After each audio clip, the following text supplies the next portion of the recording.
Բարև ձեզ, Վանաձայնի եթերում Հայացք Երևանից հաղորդաշարն է, ես Վահագն Զաքարյանն եմ։ Բարեկամներ, այսօր մենք գտնվում ենք մեր Վանաձայնի բարեկամ կառույցում, Հովհաննես Շիրազի հուշատուն թանգարանում Գյումրու եւ իմ զրուցակիցն է հուշատուն թանգարանի տնօրեն Լուսինե Պետրոսյանը։ Բարև ձեզ, ուրախ եմ, որ այս առիթը դարձյալ ձևավորվեց եւ մենք հնարավորություն ունենք գտնվելով այս գեղեցիկ վայրում Հովհաննես Շիրազի հուշատուն թանգարանում անդրադառնալու Հովհաննես Շիրազի եւ Սիլվա Կապուտիկյանի որդու Արա Շիրազի Հոբելյանին արդեն Վանաձայնի եթերում առիթ ունեցել ենք ներկայացնելու Սիլվա Կապուտիկյանուն տեղի ունեցած միջոցառումը եւ այսօր միջոցառումը տեղի է ունենալու Գյումրիում։ Իսկապես կարևոր առիթ է։ Արա Շիրազը ունի թանգարան,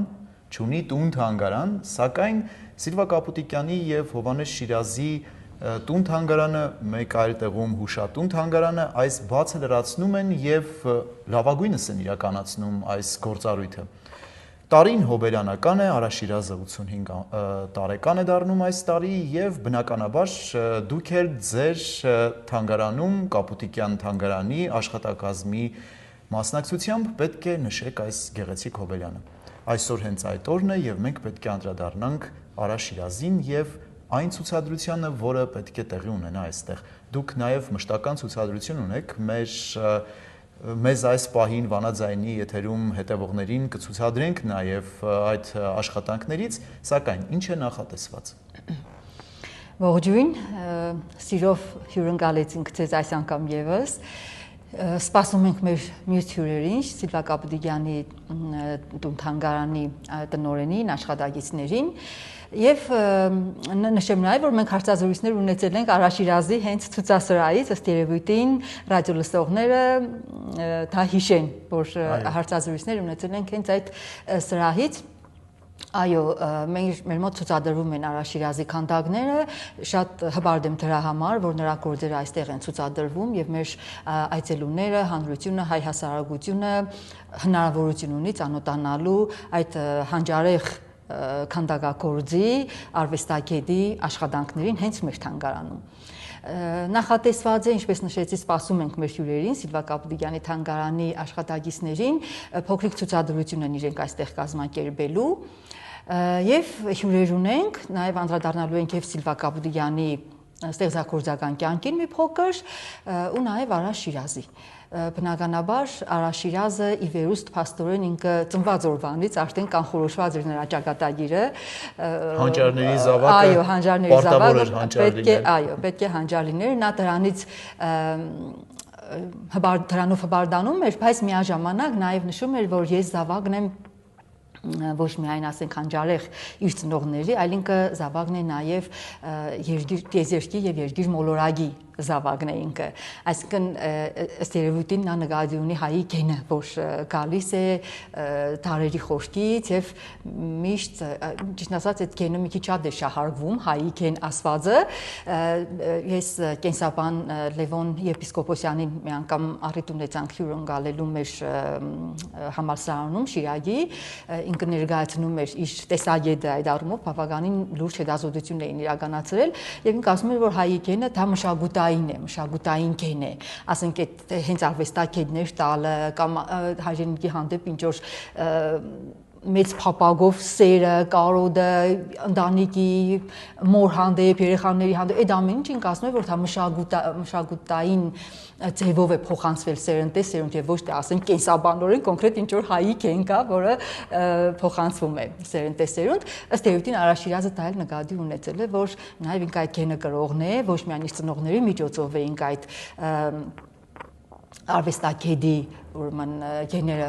ժառանգել, այլ նաև ընդհանրապես որպես հայ մարդ։ Պարզ է։ Տիկին Լուսինե, այս պահին մենք պետք է կարճատև դադար ունենանք մեր եթերում, պետք է լսենք Հովհաննես Շիրազի խոսքերով գրված մի գեղեցիկ ստեղծագործություն, կոչվում է Արարատ, այն պետք է ներկայացնենք այս պահին մեր եթերում, որից հետո կշարունակենք մեր զրույցը։ Բարեկամներ, հիշեցնեմ, որ այսօր մենք գտնվում ենք Հովհաննես Շիրազի հուշատուն թանգարանում, այստեղ նշվում է Հովհաննես Շիրազի եւ Սիլվա Կապուտիկյանի որդու Արա Շիրազի ծննդյան 85-ամյակը, Վանաձայնի եթերում արդեն առիթ ունեցել ենք անդրադառնալու այս կարևոր հոբելյանին եւ այս պահին պետք է լսենք Հովհաննես Շիրազի Արարատ ստեղծագործությունը։ Խնդրեմ։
Բարեկամներ, շարունակվում է Հայաց Երևանից հաղորդաշարը Վանաձայնի եթերում։ Այսօր մենք գտնվում ենք Գյումրիում, Վանաձայնի բարեկամ կառույցում, իսկ իմ զրուցակիցն է Հովհաննես Շիրազի հուշատուն թանգարանի տնօրեն Լուսինե Պետրոսյանը։ Քիչ առաջ լսեցինք Հովհաննես Շիրազի խոսքերով գրված մի գեղեցիկ ստեղծագործություն Արարատ։ Արարատին գրված շատ գործեր ունի Հովհաննես Շիրազը, մենք բարբերաբար մեր եթերում անդրադառնում ենք, ներկայացնում ենք, սակայն այսօր պետք է անդրադառնանք Շիրազի եւ Կապուտիկյանի որդուն Արա Շիրազին, ում 85-ամյակը նշվում է եւ դուք ունեք մի առանձին ցուցասրահ։ Գործերն իսկապես հարուստ է ձեր թանգարանը Արա Շիրազի ստեղծագործություններով։ Կապուտիկյանի թանգարանն էլ ունի ստեղծագործություններ Արա Շիրազից եւ վերջերս նվիրատվություններ։ Այո, Վանան Շիրազը նվիրատվություն էր արել նոր գործեր, սակայն ձեր թանգարանն իսկապես հարուստ է այդ առումով։ Այո, հարուստ է, մենք նաև մեր ֆոնդում ունենք Սիպան Շիրազի գործերից եւ արդեն մեր թանգարանը դարձել է, կարծեք թե ոչ միայն Հովհաննես Շիրազի ժառանգությունը պահպանողն ու հանրայնացնողը, այլ նրա զավակների։ Փաստորեն մենք ունեցանք երկու առանձին սրահներ, ցուցասրահներ, որոնցից մեկում ցուցադրվում է Արա Շիրազի գործերը, երկրորդում Սիպան Շիրազի ստեղծագործությունները, ու մեր թանգարանը այսպիսով այս արվեստի գործեր ներկայացնելով նաև ինչ որ այլընտրանքային տարբերակ է ստեղծում մեր այցելուների համար, որպեսզի այցելեն թանգարան, ծանոթանալու ոչ միայն գրական առումով Հովհաննես Շիրազին, որ ոչ միայն գրական ստեղծագործություններ, այլ նաև արվեստի գործեր կարող են այստեղ տեսնել, եւ այո, շատ են նաև ավելի շատ են հենց Արա Շիրազի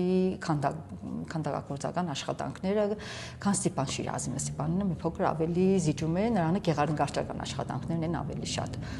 Եւ Արա Շիրազի այս հետ կապված նրա որ երկու հանճարների, չէ, զավակեր մի փոքրիկ լրացում անեն, եթե ժամանակը ներում է, ուրեմն Արա Շիրազն է հենց պատմում, նրա տեսանյութերը դիտելիս լսեցի այս մասին ու շատ հետաքրքիր էր, որ Լևոն Ներսիսյանի հետ է նստած լինում, չգիտեմ մեծերից ով է անցնում եւ նրան բարևում է, ասում է բարև Հրաչյայի որդի եւ Լևոն Ներսիսյանը շուռ գալով դեպի Արա Շիրազը ասում է Արա Շիրազ հիշիր դու ինչքան էլ որ ճանաչում ձեռք բերես այնուամենայնիվ դու միշտ մնալու ես Հովհաննես Շիրազի եւ Սիլվա Գավուդիկյանի որդին, այսինքն Լևոն Ներսիսյանն էլ ինչքան ճանաչում ուներ, բայց այնուամենայնիվ էլի նրան բարևելի շեշտում էին անպայման Հրաչյա Ներսիսյանի որդի։ Հանճարների զավակներին երևի թե այո, պարտավորությունը նաև տրված է, որ անունը բարձր պայելու, այո, միանշանակ զավակի անվանը։ Այո, ու Արա Շիրազը նաև նշում էր, որ դրանով ինքը հբարդանում է, այնպես չէ որ ինչ որ ստվերում է ինքը գտնվում, այլ դա իրեն ավելի մեծ ուժ է տալիս եւ ինքը ավելի հբարդ է դրանով, որ այդպիսի ծնողների զավակ է հանդիսանում։ Տիկին Լուսինե, ես անձնապես ճանաչել եմ, եղել եմ արվեստանոցում Արա Շիրազի, իսկապես համեստագույն անձնավորություն, իսկապես հրաշալի արվեստագետ եւ մարդ, ում հետ պարզապես մի քանի րոպե նույնիսկ հաղորդակցությունը շատ թանկ էր, շատ հարուստ էր ամեն ինչով եւ կարևոր է որ այսօր մենք հիշում ենք նրանց, կարևոր է որ մենք նրանց հիշատակը վառ ենք պահում, Գյումրին էլ հարուստ է Արա Շիրազի ստեղծագործությամբ, Մհեր Մկրտչյանի քանդակը այո Հովհաննես Շիրազի, Մհեր Մկրտչյանի, իսկապես Երևանը հարուստ է, Երևանում կարելի է մի ամբողջ օր շրջել, այո, քանդակները տեսնելու համար հասնել Պանթեոն, իսկ Պանթեոնում այդ քանդակները շատ են։ Կարևոր է նաև այս միջթանգարանային կապը, որ ձևավորվել է Սիլվա Կապուտիկյան եւ Հովհաննես Շիրազ թանգարանների միջև։ Հուսանք, որ հետագայում դարձյալ նոր առիթներ կլինեն, նոր միջոցառումներ, նոր ձեռնարկներ կկազմակերպեք եւ այդ պարտավորությունը, որ նաեւ Արա Շիրազի թանգարանն է, սա անչափ կարեւոր է։ Այո, բացառիկ է։ Մեզ դրանով առանձնացնում է։ Դուք բախտավորներից մեկն եք, որ անձամբ շփվել եք Արա Շիրազի հետ, երբ մենք լուսաբանեցինք մեր էջում մեր հանդիպումը Սիլվա Կապուտիկյանի թանգարանում, այդ համագործակցությունը, հանդիպումը Արա Շիրազի հիշատակի ցերեգույթը, լուսաբանման վերնագիրը Խորագիրը այսպես ընտրեցինք Մարդ-հեքիաթը, Արա Շիրազ Մարդ-հեքիաթը եւ դա իր բնորոշումներից մեկն էր, հենց Արա Շիրազի բնորոշումներից մեկն էր տրված այն մարդկանց, ովքեր որ չեն կորցնում իրենց պարզությունը, իրենց թե դժբախտության մեջ, թե ինչ որ հաջողությունների մեջ, այնուամենայնիվ մնում են իրենք նույն պարզ եւ համեստ անձնավորությունը եւ այդ մարդկանց ինքը համարում է Մարդ-հեքիաթներ եւ ես կդա որ հենց ինքն էլ է այդպեսին հանդիսանում Մարդ-հեքիաթ էր Արա Շիրազը։ Իսկապես։ Եվ մեր հայրենակիցներին, ովքեր այս պահին մեզ լսում են, դիտում են Վանաձայնի եթերում, նաև հրավիրենք Հովհաննես Շիրազի հուշատուն թանգարան, Սիլվա Կապուտիկյանի թանգարան Երևանում, Գյումրիում եւ այս երկու թանգարաններում էլ նաև կարելի է տեսնել Արա Շիրազի ստեղծագործություններից, այնպես որ բարեկամներ առիթի դեպքում Հայաստան գալուն պես անպայման այցելեք նաև այս երկու թանգարանները, որտեղ ներկայացված են նաև մեծանուն քանդակագործի արվեստագետի հայորդու Արա Շիրազի ստեղծագործությունները։ Տիկին Լուսինե, շնորհակալություն, ստեղծագործական հաջողություններ ենք ցանկանում դες։ Բարեկամներ հիշեցնեմ, որ Հայաց Երևանից հաղորդաշարն այսօր նկարահանվեց, ձայնագրվեց Հովհաննես Շիրազի Գյումրու հուշատուն թանգարանում, իսկ մեր այսօրվա հայտագիրը նվիրված էր Արա Շիրազի ծննդյան 85-ամյակի ձեռնարկին։ Ես Վահագն Զաքարյանն եմ, հանդիպելու ենք հաջորդ չորեքշաբթի Վանաձայնի եթերում։ Հաջողություն։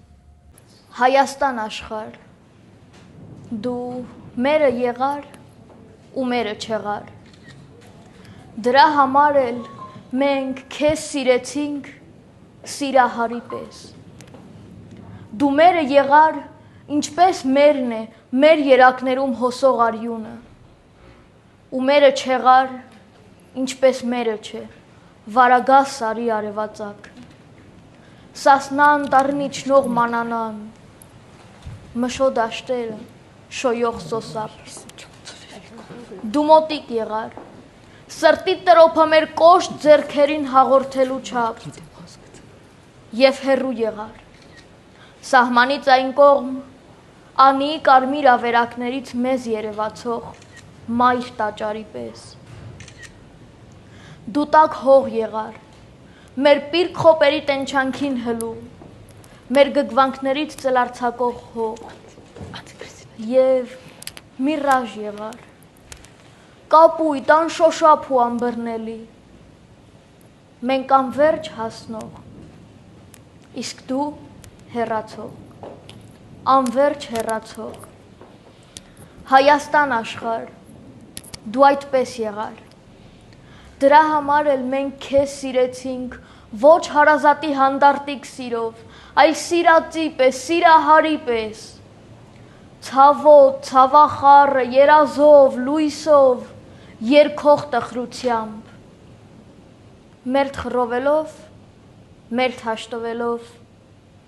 քո գրկում անգամ քեզ կարոտելով, քեզ ունենալու խինդից երջանիկ, քեզ կորցնելու ահից տագնապած, և բախտիդ համար անվերջ ամեն պահ մեռնել ապրելով, Հայաստան աշխարհ։